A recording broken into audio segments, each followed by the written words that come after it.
apa ini ya, gen citrulline kalau tidak salah, memperbaiki DNA generatif. Nah, ini pada anak di bawah usia 12 tahun yang mana mereka belum diwajibkan untuk berpuasa. Nah, intinya bagaimana dokter ya ketika dalam kondisi yang usia masih 12 tahun dikaitkan dengan berpuasa itu sendiri, apakah menurut ilmu kedokteran juga diperbolehkan atau bagaimana dokter, mohon pencerahannya.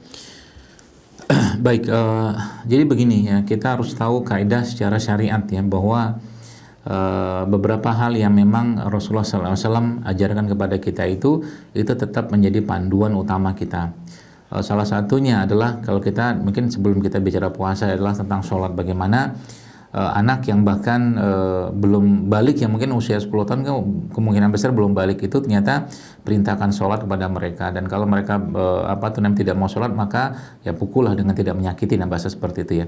Nah, itu bagian dari kita mengajarkan kebiasaan kepada mereka. Dan ini hal yang paling esensial dari sebuah syariat, bagaimana kebiasaan-kebiasaan baik berupa perintah-perintah tadi kita ajarkan kepada anak-anak kita tanpa kita perlu berpikir tentang hal-hal di luar itu dulu ya. Dan ini masuk pada usia mukallaf. Mukallaf itu usia di mana dia sudah bisa membalikan atau membedakan yang baik dan benar, yang salah atau benar tuh dia sudah tahu, itu mukallaf ya. Makanya usia mukallaf itu sudah bisa kita berikan pemahaman-pemahaman ini, termasuk tentang puasa.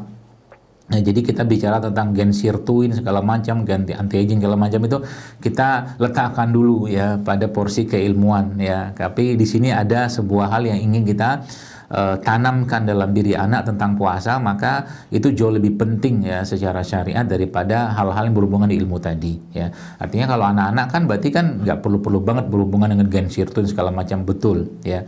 Dan mereka kan relatif karena masih muda gitu kan. Tapi yang jauh lebih penting adalah bagaimana kita mengajak mereka memperkenalkan puasa ini kepada mereka ya, sebagaimana kita mengajak atau mengajarkan sholat kepada mereka sebagai bentuk kepatuhan kepada agama. Jadi itu mungkin ya.